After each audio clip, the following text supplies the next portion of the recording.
Welcome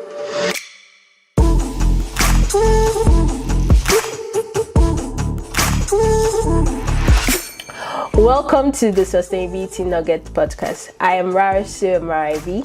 And I'm Tosin Folorunsho.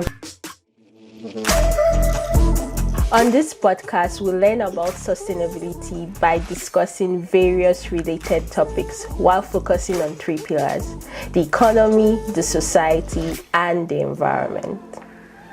Hi everyone, welcome to another episode on the podcast. Today we'll be talking about food, meat or no meat. And I have Drew with me, Drew Arentowicz. He is the CEO and founder of 50/50 Foods, a company that was created to help meat lovers transition, or those who cannot realistically give up meat, to slowly transition to eating less meat, by providing a 50/50 burger option called Both Burger.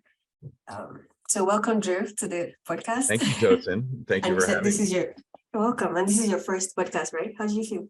I feel great. I'm excited. Awesome. So before founding 50/50 Foods, have you always been involved in the sustainability or environmental field? Yes. So my mom was an environmental attorney and is still an environmental attorney. And she started her work in the 80s. So I was introduced to the environmental movement long before it was cool to be an environmentalist and everybody knew things about it. My mom would give my dad crap for buying a lawnmower, which was like the only thing that he truly loved to do on the weekends was ride his lawnmower around the yard. Was it because of the gas? Yeah, the emissions. Yeah. So before anyone knew anything about emissions, my mom was like complaining to my dad about the emissions in his lawnmower and how we shouldn't have grass and how it should just be wildflowers. And, my mom was recycling and reducing, in the 80s and the 90s. So it's been interesting kind of as almost like the child of an environmentalist now that I'm an adult, kind of watching the entire arc of where we were, where we are, and really how far we have left to go. Yeah. And so that's sort of how I have approached the 50/50 burger. It's kind of all hands on deck time. It's time we need solutions today, and waiting on everybody to become a vegetarian is, while a laudable goal, is also impossible. So really trying to meet consumers where they are, because still 95%-ish of US consumers still eat meat. Only 5 to 7% are vegan, vegetarian. And of that 95% who still eat meat, anywhere between 40 and 70%, depending on the study, say that they are interested in eating less meat. So really trying to give people an option of less meat versus, I know it's a small difference, but versus more plant. So that was really the genesis of the 50/50 burger, trying to meet in the middle, find a happy medium, and give people exactly what they say they want, which is meat, but less meat. Right. That's awesome. I found it interesting when I met you and you talked about what you were doing. I remember the first question I had asked was, so what's the difference between your burger and another plant-based burger? And you said, no, it's actually 50/50. So for me, when I moved to the US and started grad school, one of the first things I learned was that eating less, scientists had published a study which said eating less meat would actually be better for the environment. And I wondered to myself, how do I tell my family to stop eating meat?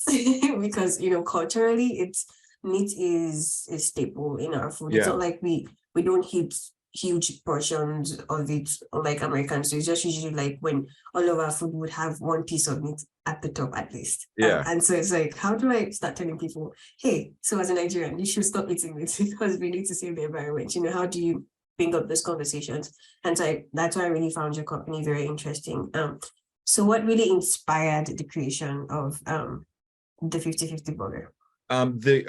The real inspiration came, I think I had the idea 2018 was when, I think it was 2018, maybe end of 2017. I forget what exactly when this was happening, but I don't know if you remember in Brazil, there was massive fires in the Amazon rainforest.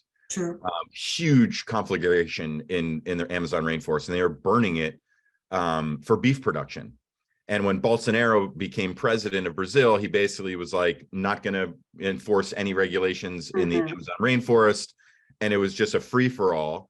Right. And they were burning the rainforest down to the ground, and just the images of seeing the rainforests on fire, like the lungs of the world on fire, all for beef. It really shocked me. And as beef is the most carbon intensive food that we eat by magnitudes. I mean, it's not even close.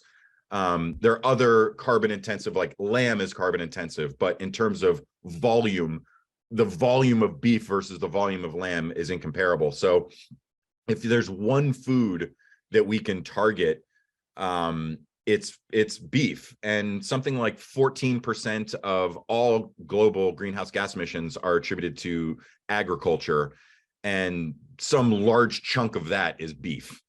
And it's not just so there was that component, and then it really hit me that Impossible and Beyond and these quote unquote plant-based burgers weren't the answer. Like I wish they were, but they're not. And not everybody's like, it's a guilt reducing. Every once in a while, I really wanted to have a product that would replace a burger, and with zero sacrifice. So part of what we led with was taste. So we put like flavor enhancing toppings like roasted mushrooms, caramelized onions, roasted garlic, riced broccoli, riced cauliflower, things that you normally associate with eating meat inside the burger, things that maybe would go on the side or on top of a burger, we put in the burger. So we really led with taste and flavor first, so that there's no sacrifice. And if you want people to change, like if you make it harder for people to change, the fewer people are going to change. You make it easier for people to change, the more people will embrace change. So we're really trying to lower the bar and make it easy for people to make a change. And so there's no sacrifice. You can feel good about still eating meat, but eating less meat. And we have real vegetables. I mean, where there's only 6 ingredients in our burger. And for, mothers, parents, fathers that want to, slip some vegetables in their kids' diets, like you've got a serving of vegetables in every patty. So, it's the environment, obviously emissions, it's the health benefits. And there's the third one, which is, I guess, a component of the environment, but it's not tied to emissions, but it's really water usage. So as we get into a world where water becomes more scarce, especially here in California and across the West in the United States, one of the biggest water consumers is for alfalfa in order to feed cattle. So if you want to save water, like this is just as a huge opportunity to still be able to have meat and eat your meat, but to be able to cut it in half would actually move the needle. Not only, I think, just back of the napkin math, if we could get half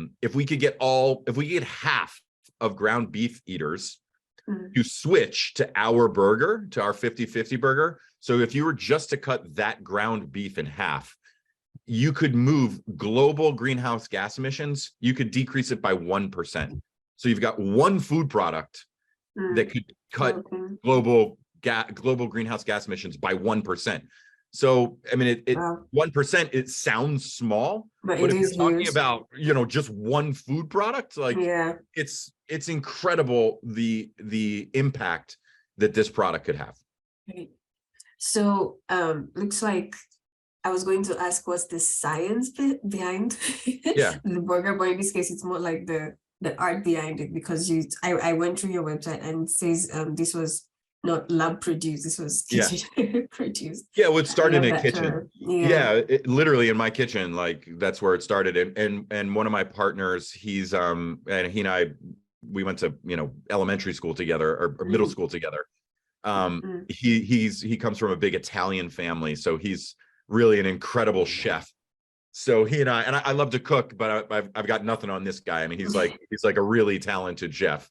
And we just kind of would mess around in the kitchen and figure out, the size of the mushrooms, the size of the caramelized onions, how big or small do we need to make, chopping up broccoli in Cuisinart. Yeah. So do you And try to everything find together? so we'd find the ratios, and then we'd literally like hand mash it together. And so that was the beginning. But obviously you're not going to be hand mashing and right. Something you're mass producing at scale. So there is a lot of science. I mean, there's not only food science, but like manufacturing science that goes into doing this at scale. And what's tricky, it sounds simple, like, oh, it's half meat, half veggie. So there's kind of simple math to it, but in order to do it at scale, commercially at scale, and not have to put in any binders, any additives, any starch, anything like that, there's actually, it's really hard to do. So the number of times that we failed was high, but once you and that's sort of where we've got a process patent that's pending, so that we want to kind of protect the process, so that we can keep our label as clean as possible and healthful as possible for consumers, so that they're not eating, some type of weird binders and additives. And that process has been very tricky. Wow. And that's protected by trade secrets. So got it. We'll keep the secret. Yeah. So do you is both burger readily available in the market right now, or are you still at the stage of R&D? Yeah, so longer story, you can get it. We're in 5 restaurants in LA right now. Awesome. We were supposed to be launching in ShopRite on the East Coast in Q4 of 2022. We're on the 1 yard line with Gelson's. We're on the 1 yard line with Thrive Market. So we've got a bunch of opportunities that are right there in front of us. So and we're going to hopefully build our own direct to consumer. So all of this is happening this year. What happened was the USDA is a huge pain in the ass. And for people who don't fully understand how the US government works, you have the FDA, which is Food and Drug, which is what Beyond and Impossible and any vegetable product and drug product is all under the FDA. And the FDA is like a brothel. You can do whatever you want, and they'll approve a package, and it's really only until you get sued. You can lie as much as you want, and it's only until you get sued that they'll kind of come after you.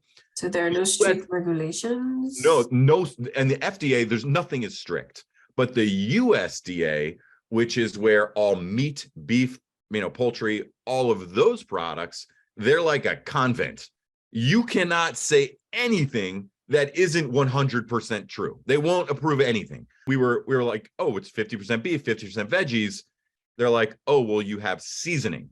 Like, okay, well, our seasoning is onions, garlic, red pepper, and some salt. That's all veggies. They're like, well, that's 49.98% veggies, not 50%. I'm like, okay. Wow. So it's 50% beef, 49.98% veggie, and so you have to decline the 0.02. Like you're gonna that's what you're making. Like you guys are gonna do that. You're gonna make me do that. So there was kind of a couple of things that we learned with the USDA. They have very strict vegetable label claim policies, and they won't even let you say 49.97 or 98% veggies. You're not allowed to say it. So what do you say instead? So of course you can't Google this. It's not like you can find this. No, you have to hire super expensive lawyers that get involved with like the bowels of the USDA, people who know what the heck they're doing, and they open up old policies that nobody knows about, and obviously no one's done this before. So there are some blended products out there, but they're like 75-25. Applegate, Teton, they've got these blended beef burgers that A, don't taste very good, and B, they've got like I've never heard of them. Yeah, like kale and beets and lentils and things that just don't make it taste very good. They don't say what percentage of vegetables are in those products because they're not allowed to. So the only way that the USDA lets you talk about vegetables in one of two ways. One is volumetrically. So I can say I have half a cup of veggies or 2/3 of a cup of veggies per serving. But what does that mean to anybody? I don't know what that means. And I guarantee you 90+% of Americans have no idea what that means. And it's also ridiculous because cooked mushrooms have a lower volume than an uncooked mushroom. So actually an uncooked mushroom has a higher volume than cooked mushrooms, according to the USDA. When my cooked mushrooms, I've got 10 mushrooms when you cook them down. Yeah. It's like the density is different, but that's not like accounted for in the USDA. So but they don't care, and they don't care about us, and they don't care about you. And it's just like, that's just the rule. Okay, fine. So then the other way is you can talk about vegetables as a percent of your daily recommended vegetable intake per 2,000 calorie diet. And for us, that's 25%. Okay, that's a lot. But like when you have scarce real estate on a package, it's saying 25% of your daily recommended vegetables per 2,000 calorie diet, which they make you write out all of it. Wow. So yeah. Like, so when you're writing out the ingredients, it has to be written out that way instead of just so you got to put a paragraph on the front of your package. It's like, this is ridiculous. So we're going back and forth, and so our whole branding is 50-50. So we ended up they rejected that. I refused to take no for an answer. And so I had a friend who I knew was friends with Senator Cory Booker of New Jersey. I don't know if you've heard the name Senator Cory Booker. Do you know who he is? He ran for president in 2020. He's not only a great guy, great senator, like an amazing human being in general, but he's the senator one of two senators in New Jersey, and one of our co-packers, one of our manufacturers in New Jersey. And he's on the ag committee. He's on the Senate ag committee, and he's a vegetarian and very much into the food revolution and trying to change people's diets and trying to, regenerative farming and the whole thing. So I was lucky enough through a friend to get in touch with Cory Booker. He put me in touch with his ag staff. I explained to them that these guys aren't letting me tell a consumer what it is. Like literally they're saying, sorry, you can't say what it is. And we were able to kind of work some magic, kind of a longer story of how it happened. But he got the number 2 at USDA on the phone with the number 1 at FSIS, which is the labeling department, and the head of his ag staff, and they kind of all hashed it out. And they had conflicting policies, because they're supposed to not deny a company if it's true and not misleading. If the statement is true and not misleading, that's supposed to be a go. But they also had these other conflicting vegetable label claim policies. So after that conversation, we then appealed the process. And through the appeal, they ended up allowing us as the first and only company to make a by weight veggie claim. So instead of saying, our label says 50% grass-fed beef and 50% seasoned veggies. Seasoned veggies. Now the 50% beef and the 50% veggies like pops on the package. Anyway, so long story short, the USDA is a huge pain in the ass, and they cost us 6 months, 9, like we couldn't sell anything in retail because we didn't have a package. They wouldn't approve anything. So that's why we were delayed last year, and why we're kind of ramping back up this year for retail. It's different for food service and restaurants. We're actually, God willing, we're really far along with, I don't know if you've ever heard of Mr. Beast and Mr. Beast Burger. He's a big YouTube star. And he's also he's really interested in getting people to eat more healthfully. And so we're talking to him about getting into, he's got like 1,700, their burger delivery. It's a burger delivery business, but they do a lot of volume. So that's awesome. We'll see. Yeah, that's coming down the pike too. So fingers crossed. Yeah, I love how you shared the story about your ordeal with the USDA and the conflicting policies that you had, because I think in general, just sometimes we see how policies may work for or against causes that we are trying to support, or even when we're implementing policies, we have to think long term, not just short-sighted policies, that like how are we actually going to implement this, and how would this not impede Yeah. solutions to a problem. Yeah, there's like the law of unintended consequences. Like, oh, we Right. have these really strict vegetable label claim policies so that people aren't trying to manipulate. But then you get a Right. company like ours, we're like, we're not manipulating, because they were like, you can't even imply that it's 50-50. I'm like, it's not an implication. Like, it's a reality. Like, I dump in 1,000 pounds of beef and 1,000 pounds of veggies. Like, I'm not implying anything. It's the salt. That's what it actually is. Like, I can't imply it. Like, come on, get out of here. That's interesting. Okay, so I read that you use Angus beef. That's specifically the kind of beef that you use. What makes Angus beef special? I know that you've talked about water conservation and just reducing the amount of water when it comes to rearing beef. So what makes Angus beef different, and how do you ensure that it is sourced, ethically? Sure. So that it's kind of a longer answer. The first answer is we are beef agnostic. So what does that mean? It means that we can use any beef. Doesn't matter. Doesn't matter what beef. So for example, like we've been talking with Five Guys, and they have a beef supplier that they already use. We'll use that. We can use that beef. So it doesn't have to be Angus, doesn't have to be Angus. So depending on the partner, we can use basically any beef. We are, for right now, it's not even that good of a story. It's basically like, that's who I was introduced to first. It's the company, our beef supplier is a company called Meyer Natural Angus. They are they have both grass-fed and non-grass fed, but they're a US based GAP certified, humanely raised. They sell a lot of beef at Whole Foods, and they're just a very high quality, just have a great reputation in the meat world. It's a little bit more expensive beef, but for our retail beef, we just chose grass-fed Angus from Meyer Natural because we know that they've got an incredible reputation, and also they can support the volume. Because there's another company that we're considering partnering with, Cook's Venture, which is a direct-to-consumer, but like super high-end regenerative beef, like grass-fed, regenerative farmed beef.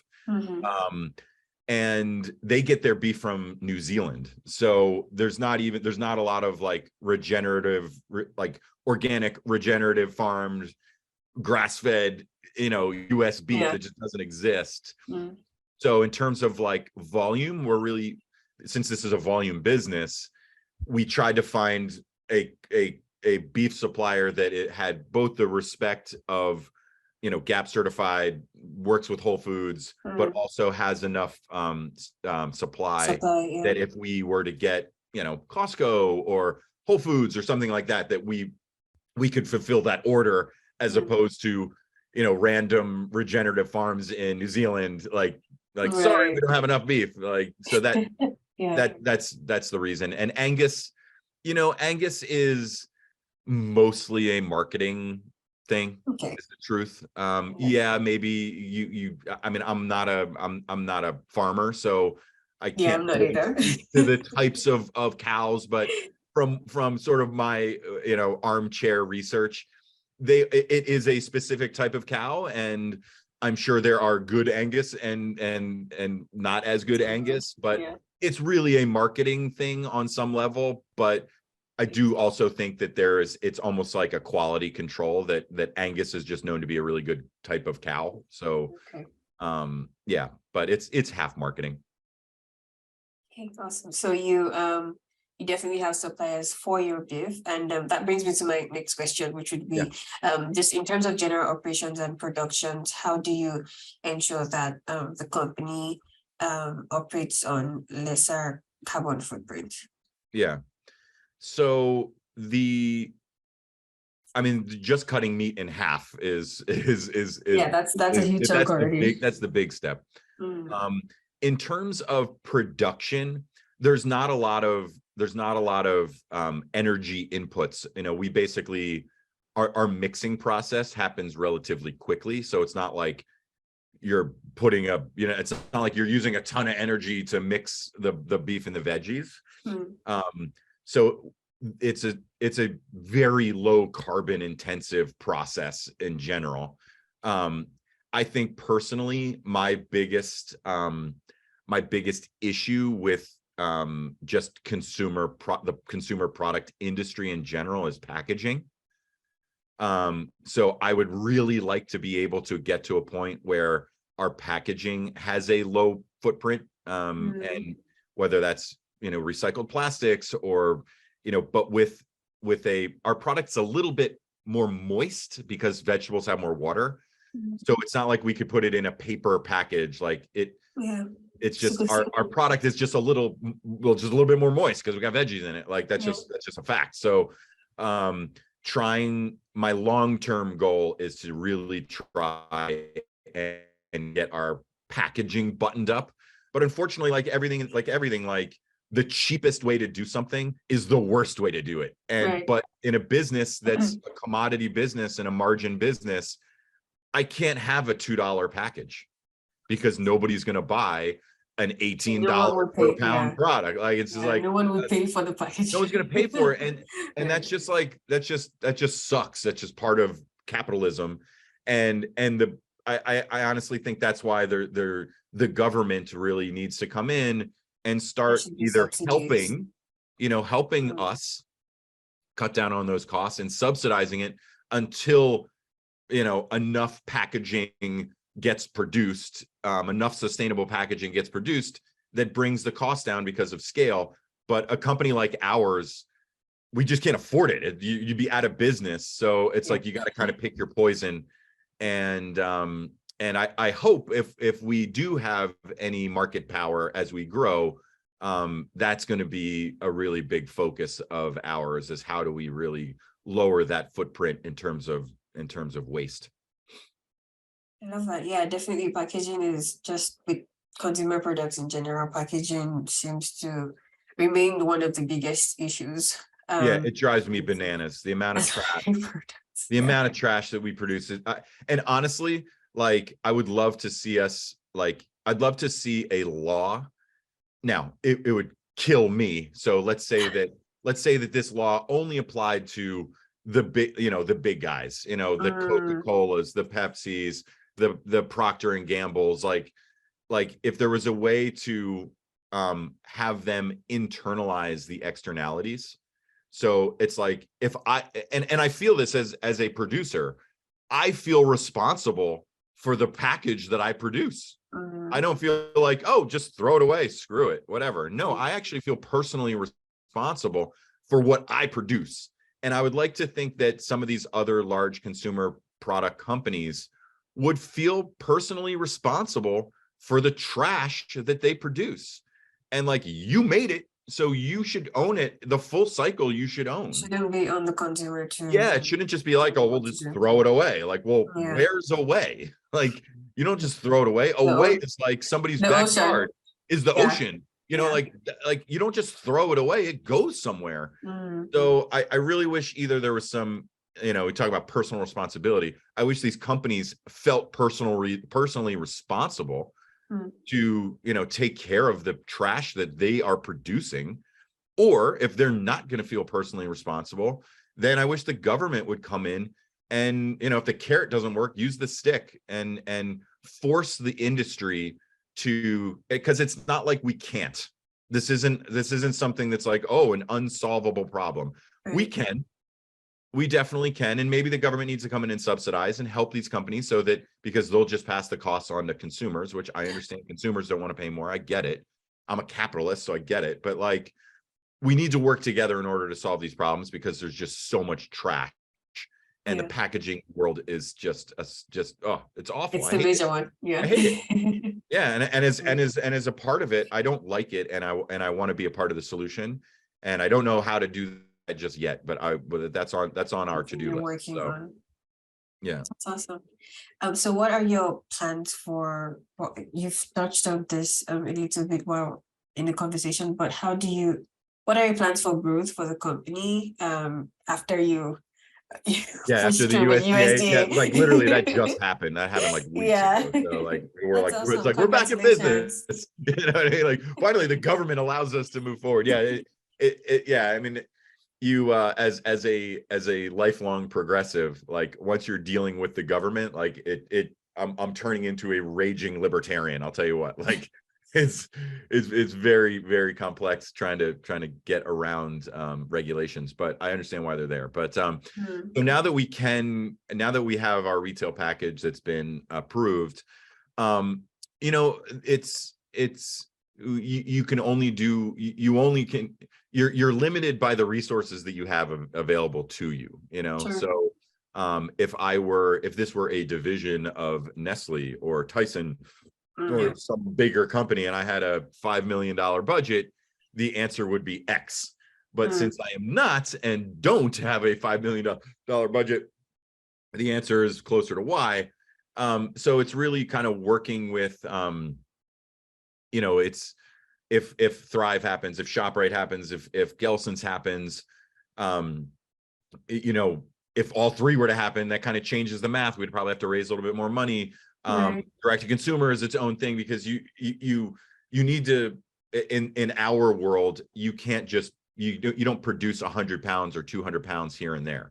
Like the smallest run I can do is 2,000 pounds, which is, so like every single time that I have to try to do something like R&D, 2,000 pounds of product is, call it, you know, 8 to 10,000 pounds or $8 to $10,000. That if it doesn't work, you know, we have a we have a partner where when for our R&D projects that don't work, instead of like throwing food away, we have a partner where we donate it to they're like a commissary for food insecure people in New York City. So that's awesome. So we it's not like it goes to waste, but our business operates at scale. So even if we were to do direct to consumer, even if we were to get Gelson's, like we're going to need to spend several $100,000 in inventory just to produce and package. And then it's like, okay, well then you got to distribute it and get it in it, you know. And so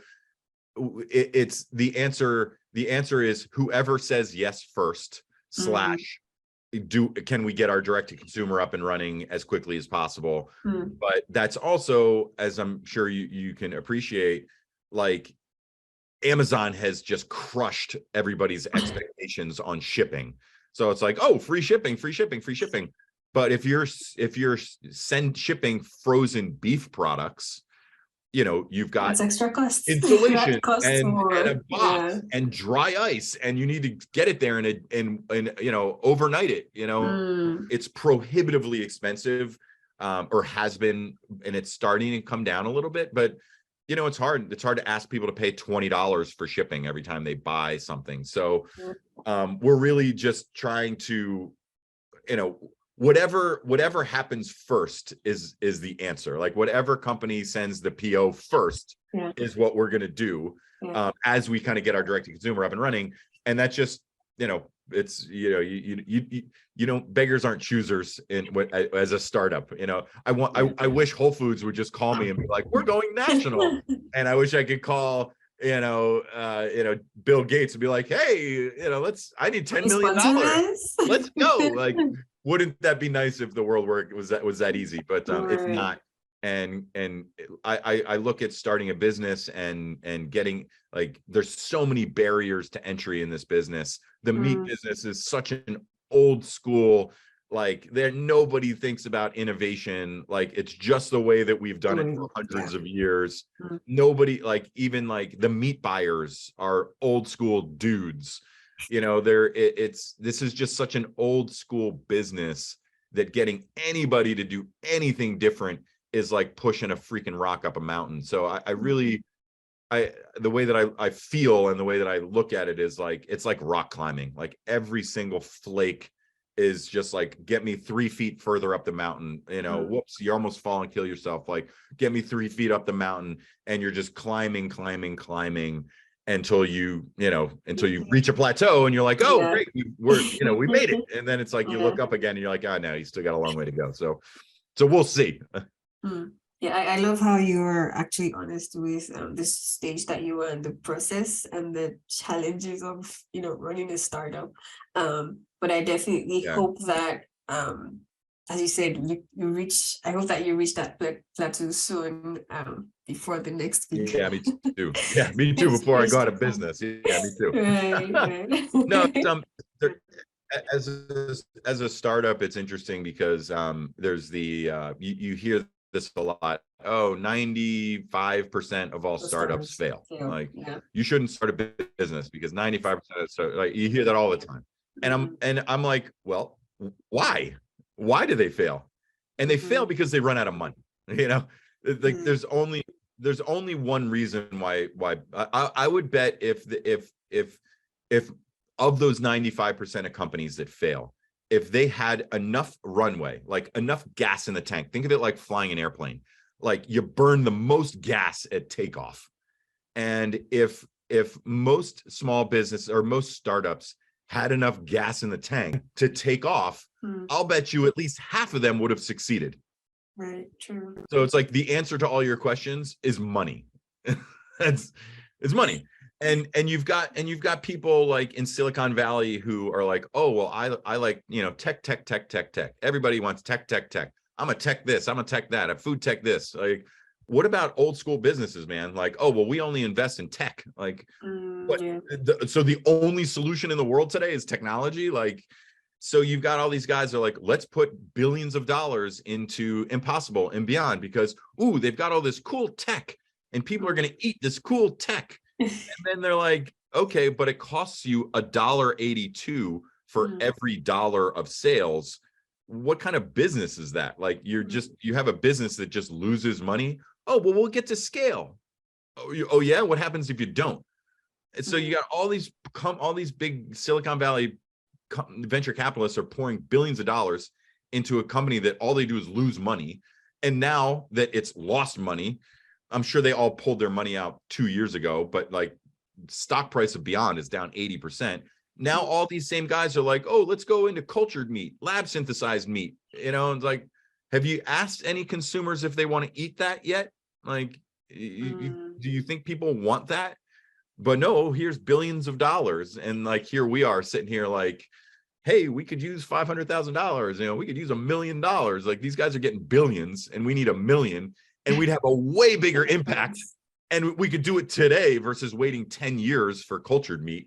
But like, oh, we don't have cool technology. So we're not, we're like the bastard of VCs. Like, oh, you're not cool enough for our money. I'm like, but we could have a huge impact and people really like the product. So what's the problem? I think it comes down to I think I saw a post on Instagram yesterday about tech-driven solutions for climate change and how there's now this obsession that, oh, well, technology is going to save us, but how about thinking, as you mentioned, about regenerative agriculture or really learning how the earth has been able to sustain itself and really learning those processes and bringing it back. How about, I mean, I am a tech fan. I do support like new innovations and things. Yeah, I'm all for it. Yeah, but there's just, should I say the boundaries or still scaling back sometimes to look and learn if this tech-driven solution is actually a solution or could also have its own externalities. And I've tried Impossible Burger and I think Beyond Burger. Yeah. Usually, because so for me it's I don't have like meatless Mondays. There are just times when I get tired of meat and okay, so I want to do plant-based options and I'm still able to, I would want to season the food to make sure it's like it suits my taste. Yeah. But then like for me, I'm open to any kind of innovation when it comes to either both 50-50 meat or having meat and vegetables or having plant-based burger in quotes. Yeah. So I think it's just giving as you mentioned, opportunities for consumers to be able to not have to choose between this or that, or make people at the midpoint also. Yeah.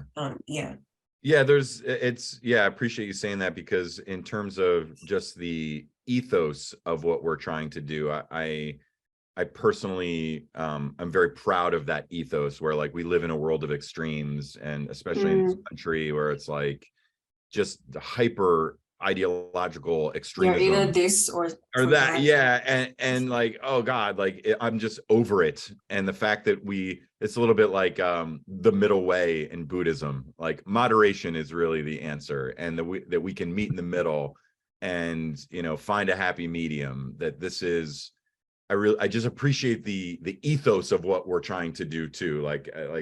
It's, we don't have to live in a world of extremes. We can live in a world of moderation, and that alone can solve a lot of the same problems. Awesome. Do you have are there any other exciting personal projects? So apart from like the challenges that we've mentioned, is there anything exciting in the 50/50 foods world currently? Or just like any final thoughts for people out there? Yeah, I think I mean, for us personally, I mean, we kind of ran through everything. Like we're just grinding, trying to, you know, it's all about sales. You know, it's like, how do we get more sales? How do we get more relationships? I think I would say to consumers that it's really, it reminds me of I forget the quote, but one of the founding fathers talked about how for our democracy that the people are king, that we don't have a monarchy, the people are king. And I feel the same way about consumers. Like consumers are king, and they have so much power, and consumers have so much power to drive what companies produce. And for a company like ours, like just being open to trying it, you know, I'll give you an example, like because there's a little bit more, because we have vegetables, they're cooked vegetables already. So but when we mix them together, they're frozen. So like when you cook it, our product is a little bit, it's wetter, it's moist. Yeah. Now it burns off, but it cooks a little bit different than a regular burger, just a little bit. You know, there's still oil in a regular burger. It's not gonna put it in the pan or the regular burger, but it's gonna perform a little bit differently.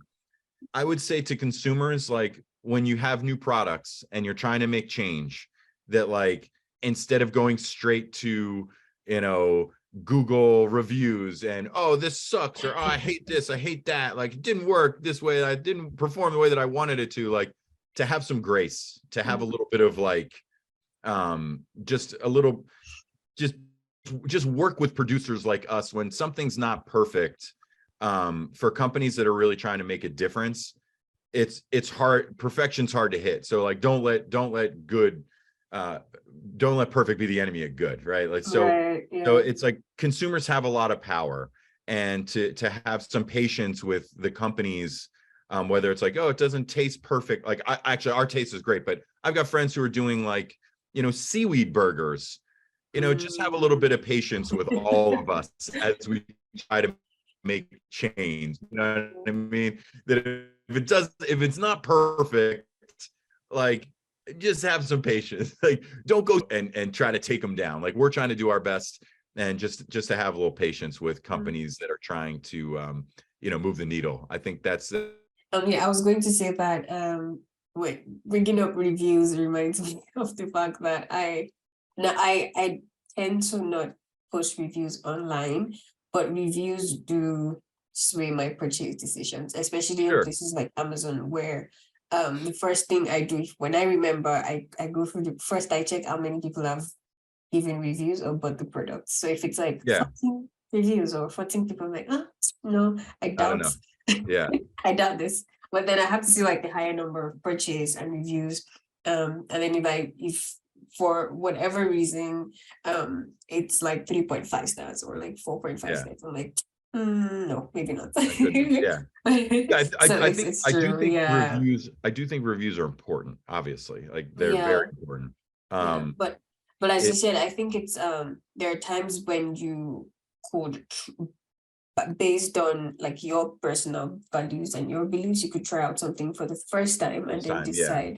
Especially with consumer products, not like especially I mean like consumables, things that we're eating, not electronics or those kind of things. For example, you would like it or you not like it, or it could be an acquired taste too. There's some certain foods that I tried first time and I did not like.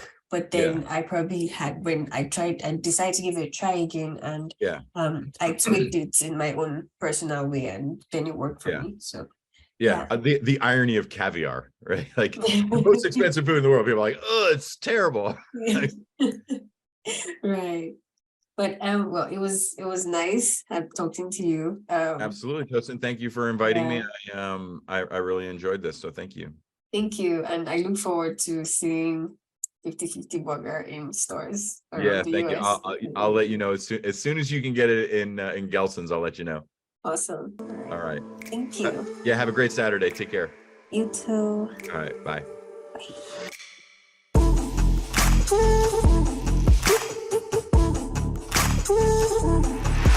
Thanks so much for listening to the Sustainability Nuggets podcast. I am Rarsu Maribi. And I am Tosin Folarunshaw.